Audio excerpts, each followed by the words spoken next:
Ezequiel capítulo 5. Hijo de hombre, toma una espada afilada, úsala como navaja de afeitar y pásala por tu cabeza y por tu barba. Después toma una balanza y divide en partes el pelo que hayas cortado.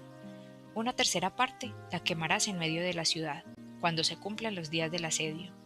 La otra tercera parte la cortarás con la espada alrededor de toda la ciudad. Y la tercera parte restante la esparcirás al viento, y yo desenvainaré la espada detrás de ellos. De esta última parte tomarás una pequeña cantidad y la recogerás en tu manto, y de allí mismo recogerás unos pocos cabellos, los arrojarás al fuego y los quemarás. De allí saldrá fuego sobre todo Israel. Así habla el Señor. Esta es la ciudad de Jerusalén. Yo la había puesto en medio de las naciones con otros países a su alrededor, pero ella se rebeló contra mis leyes con una maldad mayor que las de las otras naciones, y contra mis preceptos más que los países que la rodean. Sí, han despreciado mis leyes y no han seguido mis preceptos. Por eso, así habla el Señor, porque ustedes han sido más rebeldes que las naciones que los rodean y no han seguido mis preceptos, porque no han practicado mis leyes y ni siquiera han procedido según las costumbres de las naciones que los rodean. Por eso, así habla el Señor, yo también me pongo contra ti y haré justicia a la vista de todas las naciones. Haré contigo lo que nunca hice ni haré jamás a causa de todas tus abominaciones. Por eso, los padres comerán a sus hijos, y los hijos comerán a sus padres. Yo te infligiré justos castigos, y dispersaré a todos los vientos todo lo que reste de ti. Por eso, juro por mi vida, oráculo del Señor, por haber contaminado mi santuario con todos tus horrores y todas tus abominaciones, también yo te arrasaré sin una mirada de piedad y sin compadecerme. Una tercera parte de tu pueblo morirá por la peste y perecerá de hambre en medio de ti. La otra tercera parte caerá al filo de la espada en tus alrededores, y a la tercera parte restante la dispersaré a todos los vientos y desenvainaré la espada detrás de ellos. Desahogaré mi ira, saciaré mi furor contra ellos y me vengaré.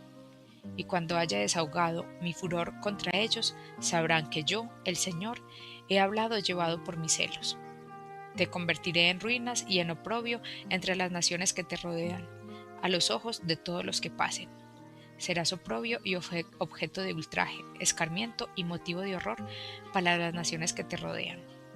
Cuando yo te inflija justos castigos con ira, con indignación y con violentos reproches. Yo, el Señor, he hablado. Y cuando arroje contra ustedes las flechas siniestras del hambre, las flechas exterminadoras que enviaré para destruirlos, yo les haré pasar hambre y acabaré con las reservas de pan. Enviaré contra ustedes el hambre y las bestias feroces, y ellas te privarán de tus hijos. Pasarán por ti la peste y la sangre, y haré venir la espada contra ti. Yo, el Señor, he hablado. Ezequiel capítulo 6. La palabra del Señor me llegó en estos términos. Hijo de hombre, vuelve tu rostro hacia las montañas de Israel y profetiza contra ellas. Dirás: montañas de Israel, escuchen la palabra del Señor. Así habla el Señor a las montañas y a las colinas, a los cauces de los torrentes y a los valles. Yo haré caer la espada sobre ustedes y haré desaparecer sus lugares altos. Sus altares serán devastados, sus braseros para el incienso serán destrozados, y haré caer los cadáveres de ustedes delante de sus ídolos. Pondré los cadáveres de los israelitas delante de sus ídolos y dispersaré sus huesos alrededor de sus altares.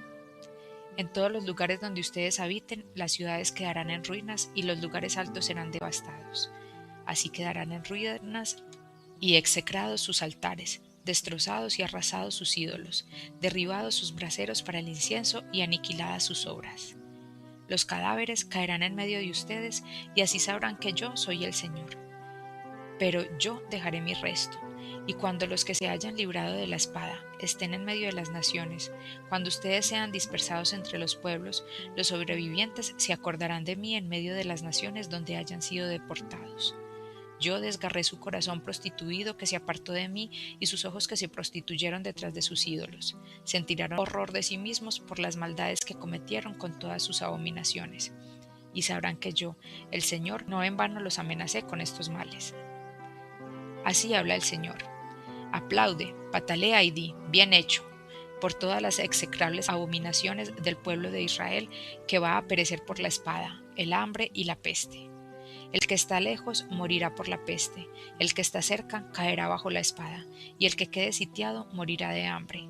Así desahogaré mi furor contra ellos, y ustedes sabrán que yo soy el Señor, cuando sus cadáveres estén en medio de sus ídolos, alrededor de sus altares, en toda colina elevada y en todas las cumbres de las montañas, bajo todo árbol frondoso y bajo todo terebinto tupido, allí mismo donde ofrecían perfume agradable a todos sus ídolos.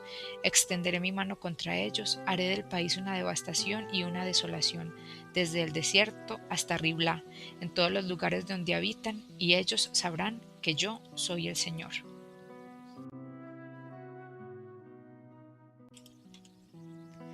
Análisis de los capítulos 5 y 6 del libro de Ezequiel en relación con los tiempos actuales.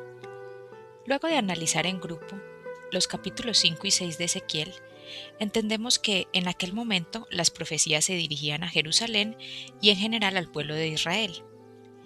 Y estas profecías se cumplieron en su debido momento con la destrucción de Jerusalén unos años más adelante.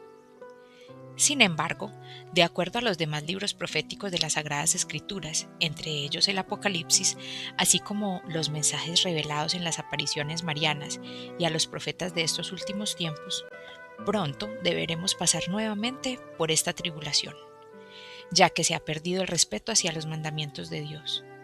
La mayoría ha entrado en rebeldía con sus leyes y estamos todos contra todos, padres contra hijos, hijos contra padres, y por eso debe venir la anunciada purificación.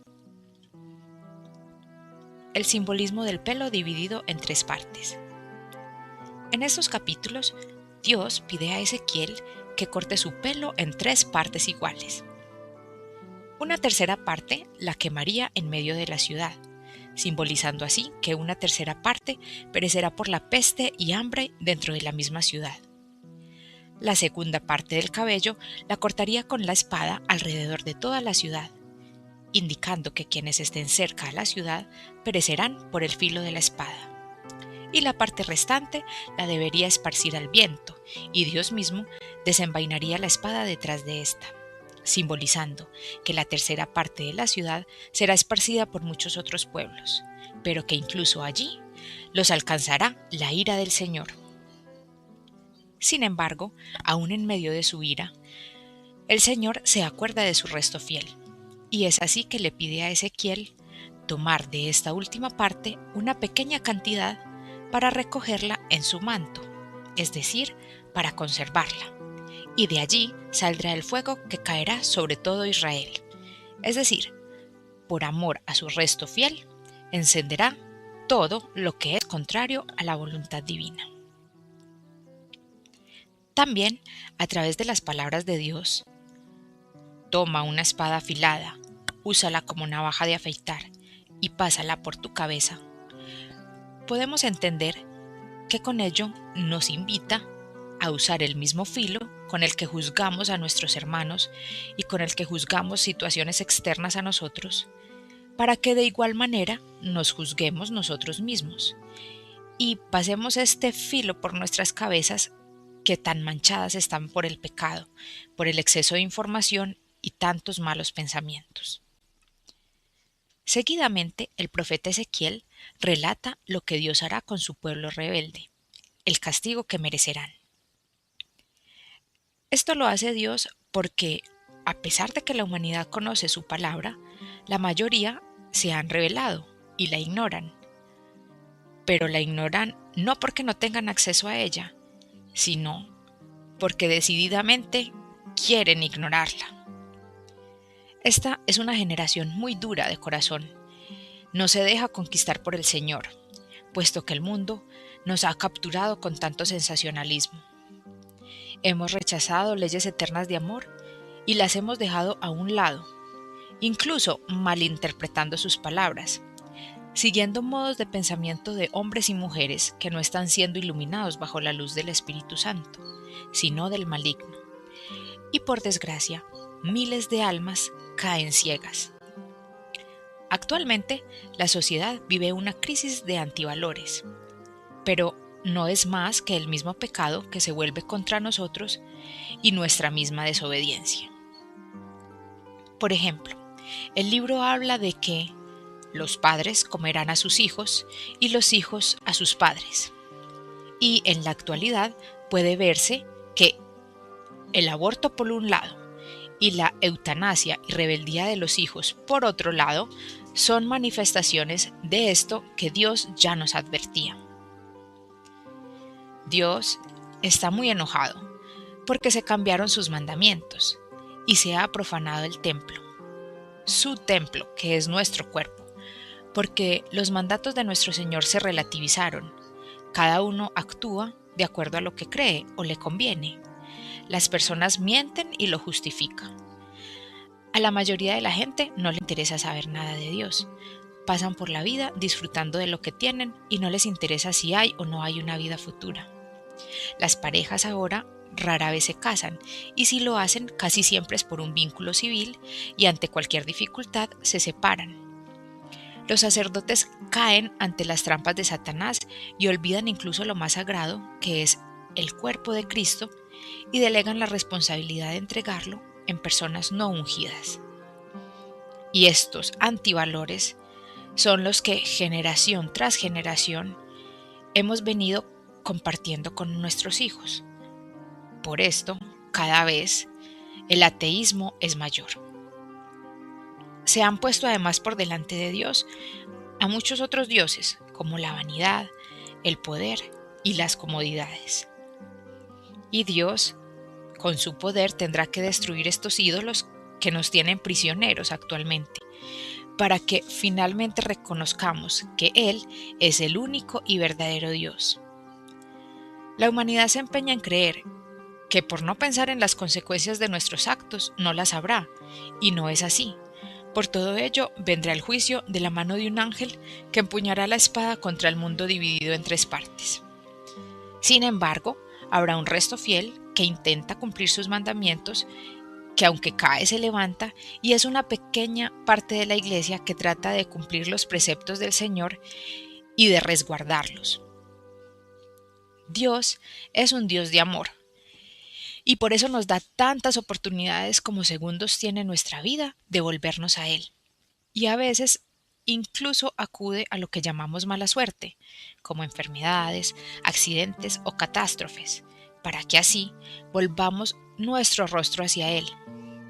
Pero cuántos, al volver todo a la normalidad, le vuelven nuevamente la espalda, y cuántos incluso lo maldicen por sus males. Sin embargo, Dios es también un Dios de justicia, y nuestro Señor ya no puede más. Su santa ira es incontenible. Quizá poco falta para que de alguna manera nos haga entrar en razón. Incluso, el Señor, como lo hizo en aquel tiempo con Ezequiel y los demás profetas, nos continúa enviando a sus profetas de los últimos tiempos para que nos hablen acerca de la palabra de Dios. Ellos nos alertan y nos invitan a vivir una conversión a través de la misericordia de Jesús. Debemos orar mucho, en especial en este año jubilar de la misericordia, para que Dios se apiade de sus hijos. Y debemos entender que todo lo que debe pasar es por un bien mayor, para así, esperanzados en sus promesas, poder pasar este tiempo de tribulación, que aunque solo Dios sabe cuándo llegará, parece estar cada vez más cerca.